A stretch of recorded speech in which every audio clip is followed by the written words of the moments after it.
I have so much I really, really want to do, but I have memories that are standing in my way. And I'm hoping you can give me some words to help me get over that, specifically fear of rejection. So how can we get over memories that are standing in our way? Well, the thing is, it's all about the airtime you give to the thought. In other words, we've talked a lot about that before segment of refreshment. A belief is just a thought you keep thinking. So beliefs are thoughts that have gained momentum. Yes? That's all it is. So how does something gain momentum? By attention to it. So it seems a little like a vicious cycle. I have memories that stand in my way, but I can't stop thinking about them, and they keep standing in my way, and I can't stop thinking about them, but they stand in my way, and I can't stop thinking about them. And we don't know anyone who has ever been able to not think about that thing that they're not going to think about. I'm not going to think about that thing. I'm not going to think about that thing. I'm not going to think about that thing. I'm not going to think about that thing. I don't want to think about that thing. I'm not going to think about that thing. I'm not going to think about that thing that I'm thinking about. I'm not going to think about that thing. Because when you think about that thing, it's active, and then people say, it doesn't feel like I'm thinking the thought. It feels like the thought is thinking me. And we say, well, you're rendezvousing with it. You have a vibration that is a grid filling in. Your grid is always filling in. So the question is, why is my grid filling in with memories that are in my way?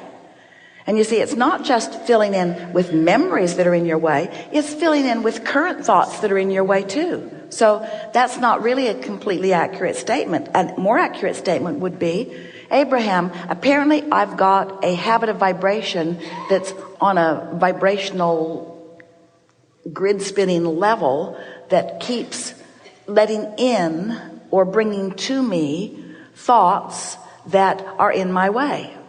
Well, you all know better than that now, don't you? Aren't there other words that you could say? I keep giving my attention to unwanted things. That's a better statement. I keep giving my attention to unwanted things. Some of them are past, so I call them memories. Some of them are present, so I call them mates. No, that's not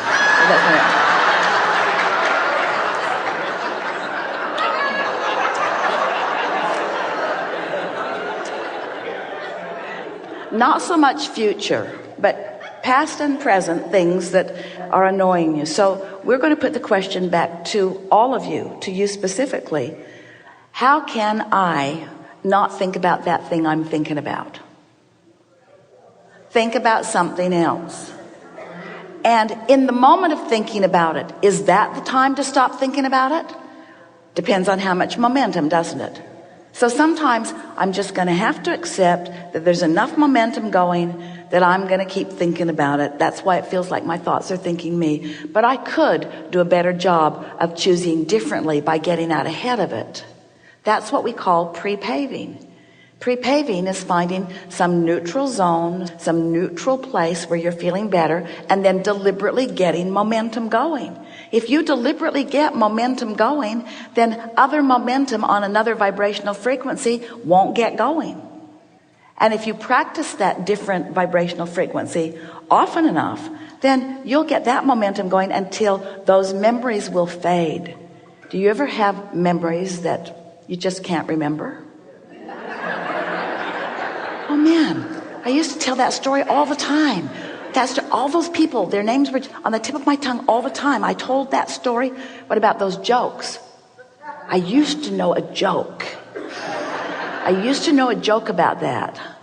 Oh yeah, it was vibrationally a really bad joke. It no longer matches who I now am. So we don't want to say, how can you make new memories? We want to say, how can you make new activation? And it's obvious, isn't it? It's just a matter of trying. It's a matter of focusing, and it's a matter of doing it early on. Now, you're in a really good place here. You've been sitting here, you've been listening, your vibrations come up. So it would be very easy for you to talk about anything other than that. We have a question for all of you. Ooh, and it's such a good one. This is the best question of the day. Why would I, speaking from your, take this opportunity when I'm speaking with infinite intelligence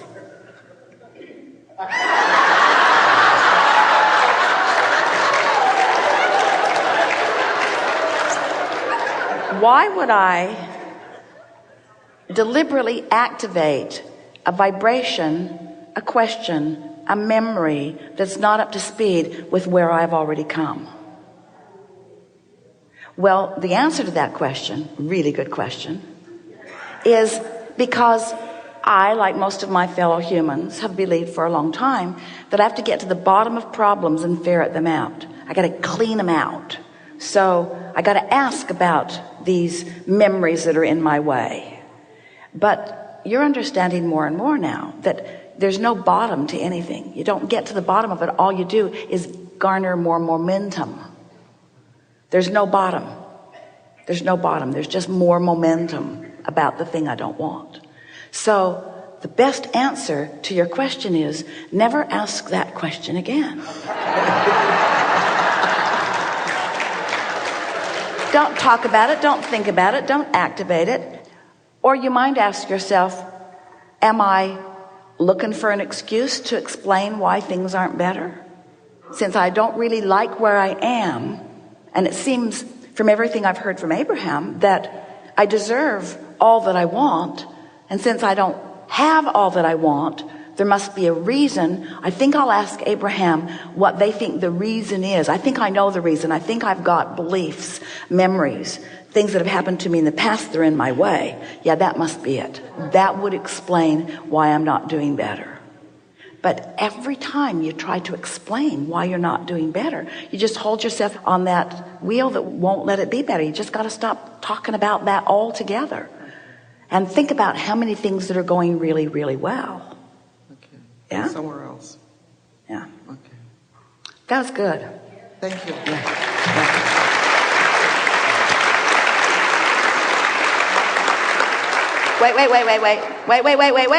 Wait.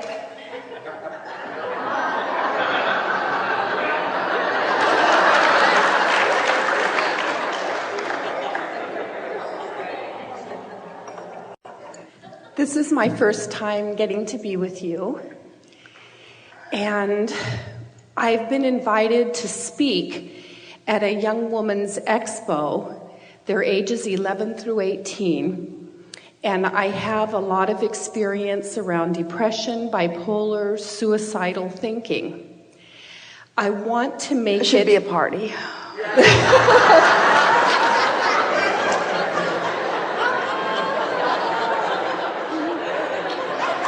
I want to make it a party. I have this opportunity to speak at this seminar. So how are they identified who are coming? Is everybody coming? Who's coming? 11 to 18-year-old. But how are they identified? Who invited them there? In other words, I don't know. Have they already been labeled that by someone? No, some. There's a lot of topics. It's an all-day affair, and there's a lot of different topics, and because I work with county mental health, they invited me to come and talk about that. Oh.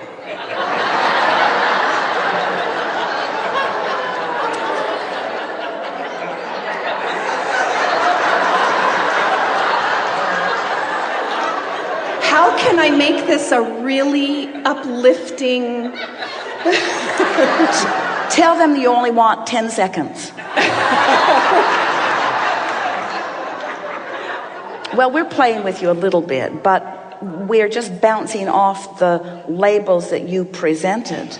Mm-hmm. In other words, we know that in the spirit of knowing what you don't want, knowing what you do want, and don't misunderstand this, we're not for a moment suggesting that everybody should be flying high and that that's the only kind of seminar that should ever happen.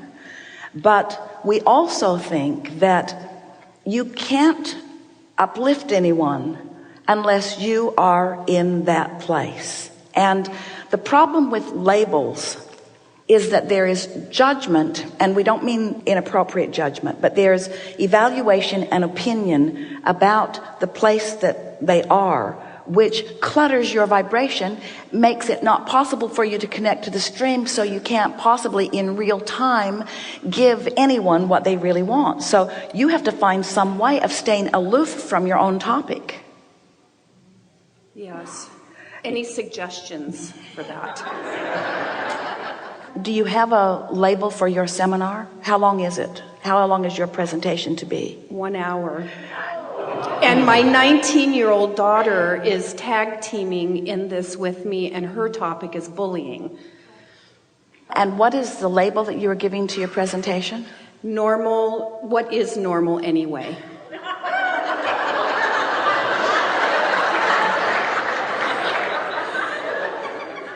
Well, what do you think is normal?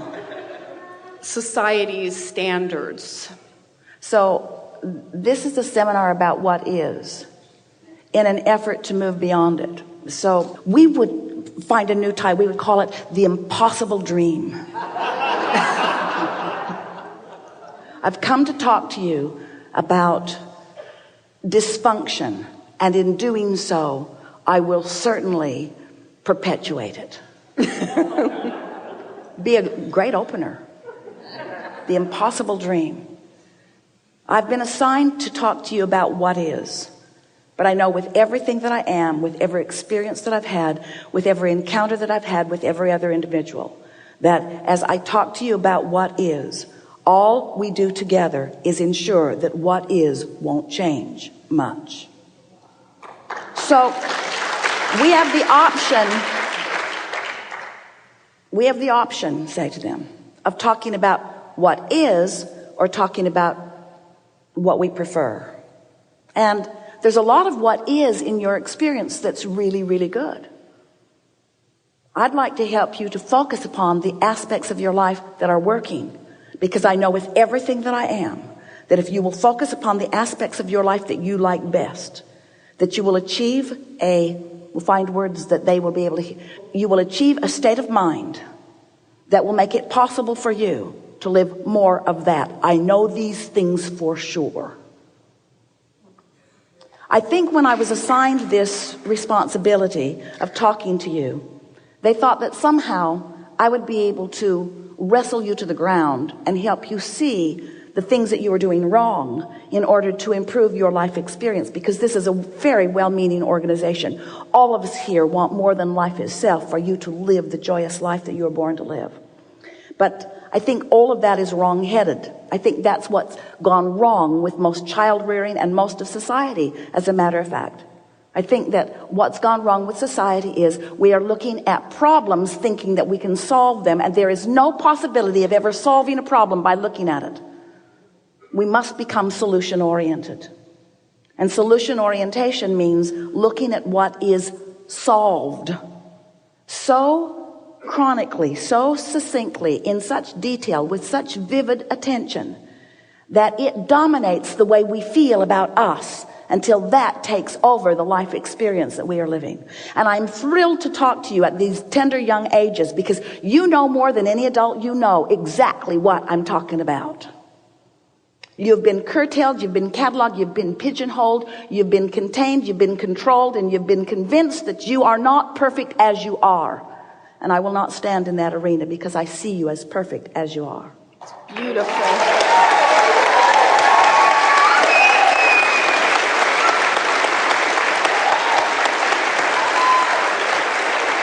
And don't tell your mother I told you that. Will you just come do it?